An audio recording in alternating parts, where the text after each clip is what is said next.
Ministro, primeiro, qual é a expectativa de lançamento de fato do Voa Brasil, e esse lançamento já vai vir com aquele formato de aplicativo para que esses aposentados possam buscar as passagens, ou como que na verdade está chegando nesses finalmente o programa? A previsão é em agosto, né? No fim de agosto a gente faz o lançamento. As pessoas o corte inicial é você não ter voado nos últimos 12 meses. Você não voou nos últimos 12 meses, você está apto, o seu CPF, né? O site, Voa Brasil, você não voou, está apto. Aí nós vamos para o segundo corte, nós vamos iniciar com aposentados e pensionistas, porque é para não ter um volume enorme, né? É muita gente, muita possibilidade, mas o essencial é que a pessoa tenha a noção de que a partir desse ano ela vai poder voar com R$ 200 cada trecho. Claro que ela vai ter que se programar, porque isso é nos meses alternativos, março, abril, maio, um pedaço de junho, agosto, setembro, outubro, novembro, que são os meses da baixa temporada, onde os aviões voam com 21% a menos de passageiros. Eles saem voando de qualquer jeito e os assentos estão vazios. Nós pretendemos preencher esses assentos. E, ministro, nessa faixa de aposentados e pensionistas, vai ter também um recorte a respeito da renda, de quantos salários mínimos é essa aposentadoria ou essa pensão? Nós entendemos difícil fazer cortes por renda, porque a renda não é individual, né?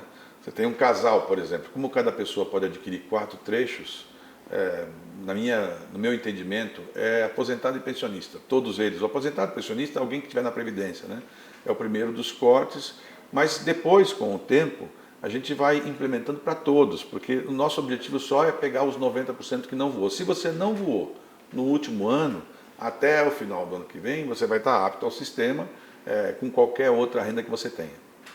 E, ministro, a partir do momento que a pessoa entrou no site do governo, colocou o CPF, passou nesse primeiro critério dos 12 meses, ela vai seguir no site do governo ou vai ser direcionado para sites das companhias aéreas, já com uma relação de temos voos disponíveis, tais horários, tais dias, como que funcionaria essa busca? Isso, a nossa sugestão para as companhias é que elas abram dentro dos seus próprios aplicativos, quando a pessoa entra, a gente vai remeter para as companhias, porque a pessoa diz, eu quero ir de Brasília para Recife.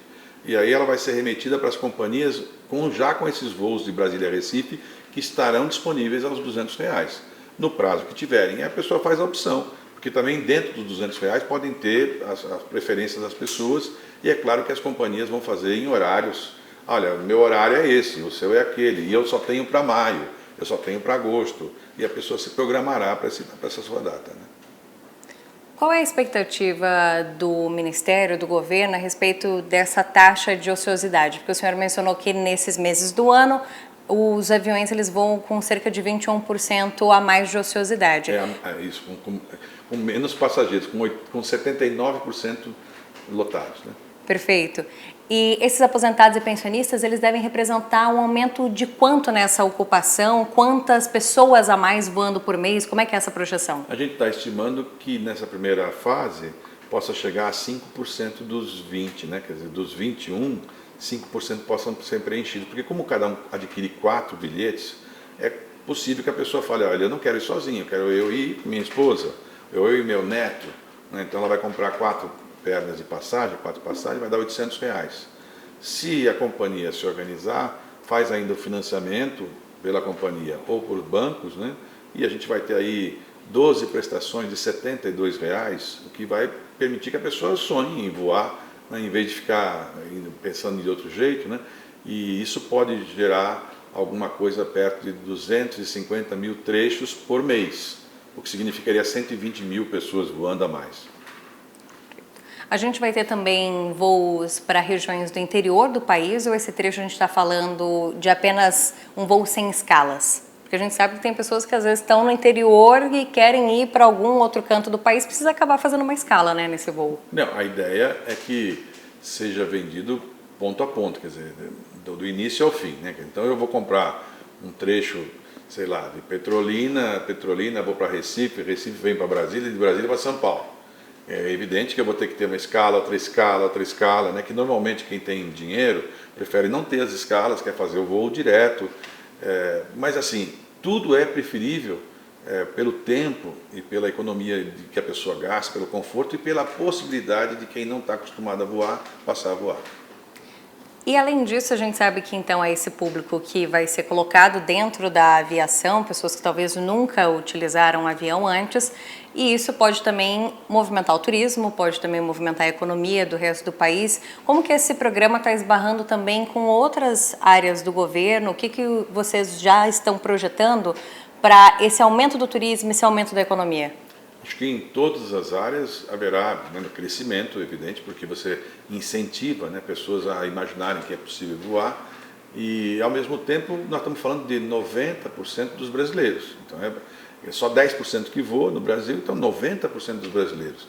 E a gente tem feito bastante conversa para que, em especial a área do turismo, né, a ministra, ela possa também ajudar a organizar os estados, os municípios, para que eles possam fazer parcerias. Por exemplo, a pessoa chega numa cidade, eventualmente, e quem voar no programa Voa Brasil passa a ter, por exemplo, desconto no hotel, ou passa a ter desconto na alimentação, ou no táxi, na companhia de táxi, né? Quer dizer, aí vai ficar, é claro, a critério de cada município, de cada estado, mas nós temos recebido muitos prefeitos e até governadores interessados em, posso colocar, por exemplo, ônibus de graça, tirar do aeroporto e levar até a minha cidade, e lá na cidade eu ofereço que as pousadas nesse período que está ociosa mesmo, e os hotéis, que eles façam 50% de redução no preço, né? Esse é você transformar uma coisa que está vazia na coisa cheia, né? E isso, evidentemente, com o tempo, faz com que você possa também reduzir o próprio preço do serviço, né? Porque quando você tem tudo lotado, é evidente que o próprio preço do serviço pode cair. E nesse ponto a gente também se questiona se esse serviço que vai ser oferecido também tem algum desembolso por parte do governo em todos esses descontos, possibilidade de cashback também de taxas, as próprias passagens, como que está essa gestão? Não, esse programa todo tem essa diferença de não ter nenhum subsídio. Ele é basicamente uma organização que o governo fez porque as empresas estavam voando já há muito tempo com essa ociosidade e eles ficam tirando mais de quem voa. Então você tem as passagens cada vez mais caras daqueles 10% que voam. E por que não buscar essas outras pessoas que não estão voando, né? Quer dizer, ocupar a ociosidade. É a mesma coisa, e essa lógica também funciona com hotel, com restaurante. Quer dizer, se você tiver o ano todo lotado, talvez você tenha condição de fazer um preço mais barato no período que você já estava cheio, né? O país tem que aprender a se virar, né? A gente tem que aprender a nos virar também com as nossas... Nós não podemos só esperar que o governo arranje. O governo tem que dar ideia e tem que incentivar. E, claro, com o tempo, a gente criar força para outras coisas. Por exemplo, nesse caso da aviação, reduzir o valor do QAV, quer dizer, o combustível da aviação no Brasil representa 40% do preço da passagem. Ele não é tão significativo do ponto de vista da Petrobras, porque o valor do que arrecada a Petrobras com combustível de aviação é muito pequeno comparado com o restante do combustível. Então, é possível você, como já fizemos esse ano, a redução do combustível do QAV, mas podemos fazer mais. Agora, precisamos que as empresas nos ajudem a fazer as passagens ficarem mais baratas. E nessa relação a respeito de baixa do QAV, junto com a questão das passagens, existe também algum outro tipo de negociação das empresas aéreas de outros benefícios, reduções de taxas, de impostos que eles gostariam de ter também junto com essa parceria com o governo, essa acessibilidade maior das pessoas? Sempre tem, eles sempre pedem. É evidente que as empresas estão, né, ela fala, olha, a minha empresa é muito tributada, enfim, agora mesmo nós estamos passando a reforma tributária, que não passava há muitos anos, eles tinham ficado de fora. Né, a redução do novo imposto de valor agregado, a aviação tinha ficado de fora, ia pagar 100%.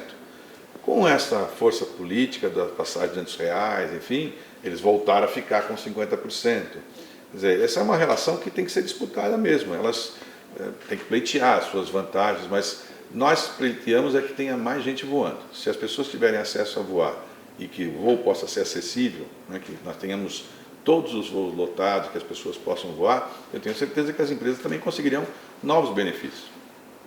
Além desse ponto, a gente sabe também que existe o projeto dentro do governo para fazer a ampliação do número de aeroportos, até para a gente ter essa malha, inclusive, maior aqui no país. Esse programa de dar mais acesso para as pessoas voarem também influencia nesse processo de abertura de novos aeroportos? Isso, eles são totalmente interligados, né? A tarefa que o presidente Lula me pediu foi: eu quero mais gente voando. Para mais gente voar, passagem tem que reduzir o preço, temos que ter mais aeroportos mais próximos. Existem situações que às vezes não compensa de avião, né? Porque até você chegar no aeroporto, depois pegar um voo, enfim, às vezes, então vou de carro. Então, nós vamos construir novos 100 aeroportos. E esses 100 aeroportos, na verdade, não são construção, são adaptações, instalações de equipamentos que não existem. Vamos começar com 28, já estamos fazendo. Ontem mesmo autorizamos aqui Serra Talhada, no Pernambuco, com 14 milhões de reais para adaptação, já fizemos outros. E esses aeroportos regionais, eles vão permitir também uma malha regional de voo, que permita, por exemplo, a pessoa, no caso de Goiás, que é um estado grande, por exemplo, a pessoa se deslocar dentro de Goiás num avião, que às vezes pode ser vantajoso do que, por exemplo, pegar um ônibus ou de carro. Nessa primeira parte do programa, que vai ser um piloto com os aposentados, qual é a expectativa do governo? O que vocês querem medir nesses primeiros 6 meses a respeito tanto de talvez procura desse público, como que o programa está funcionando e também quais são as expectativas de próximos públicos para serem enquadrados nesse programa? Então, a ideia é fazer esse corte de 12 meses sem voar, aposentados e pensionistas, e modulando para também os aeroportos se adaptarem, porque quando você fala num público que nunca voou, eventualmente, ou que não voa há muitos anos, a pessoa às vezes fica inibida, chega lá com o check-in, não sabe aonde vai. Então nós queremos orientar essas pessoas, que as pessoas tenham gente para informar, que os aeroportos nos ajudem, né? Que a gente possa colocar gente para poder falar, olha, você está no programa, então eu vou te orientar como é que você faz, enfim. E aí, gradualmente, estudantes, como a gente tinha falado, que é relevante, mas no final o objetivo é quem não voou, público que não voou, seja ele de qualquer área, porque a pessoa pode ser às vezes um comerciante, não tem renda declarada, pode ter até um padrão, mas não voa porque não tem hábito e não voa porque acha que não conseguiria voar, porque você logo imagina, voar de avião é uma coisa impossível para mim, e a gente quer dizer, é possível, se tiver uma informação correta e se fizer com planejamento. Voltando só naquele assunto do QAV, ministro, quais são as estratégias que o governo utiliza para a possibilidade de poder baixar justamente esse combustível? Existe alguma possibilidade de mudança na forma como os preços estão calculados aqui para o país também? Isso é uma relação interessante. O combustível da aviação, ele é 93% produzido no Brasil, pela Petrobras. Nós temos capacidade de produzir 100%, 120%. Mas a gente importa 7%. E a Petrobras usa como referência o valor desses 7% da importação na hora de comercializar o combustível. Então ela bota o preço internacional, que é a regra. Se a Petrobras fizer 100% do que ia haver no Brasil, ela não precisa mais seguir essa regra internacional. Ela pode usar o preço brasileiro, que é o preço brasileiro hoje, é R$1 mais caro do que o preço americano ou o preço europeu. Não tem sentido. Se a gente é um grande produtor desse assunto, por que nós temos que ter um combustível maior do que esse assunto? Então a primeira redução foi feita já esse ano e vamos tentar fazer outras, mas é preciso que as companhias entendam. Se elas ficarem trabalhando para apenas um grupo específico e minoritário, a gente não tem força para esse argumento. E sobre a entrada das companhias low cost, como que estão essas conversas? Há empresas que já estão interessadas em entrar no nosso mercado? Em qual ano a gente poderia ver essas empresas começando a operar aqui? Acho que muito depressa. A passagem dos 100 milhões de passageiros, 100 milhões de passagens que nós voltamos agora a ter, atraiu muita gente.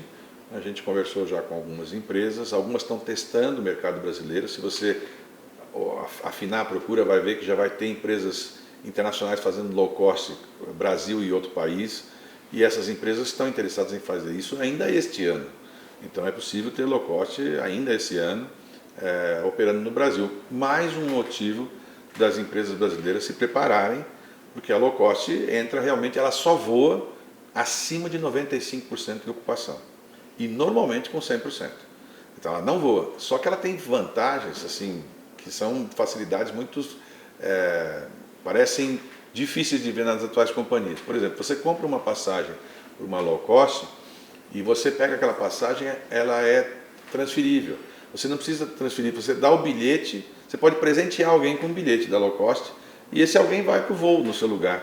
Não precisa você ficar mudando, entendeu? Então, são facilidades que vão ser implementadas e que as empresas brasileiras têm que se adaptar.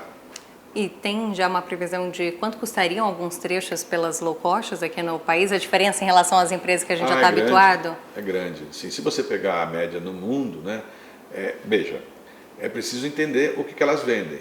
Elas vendem o transporte. Então a pessoa fala, mas é incrível, eu fui numa low cost e me cobraram o copo de água.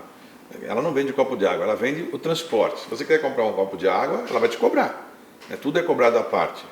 É por isso que a história da bagagem é à parte, as coisas são à parte.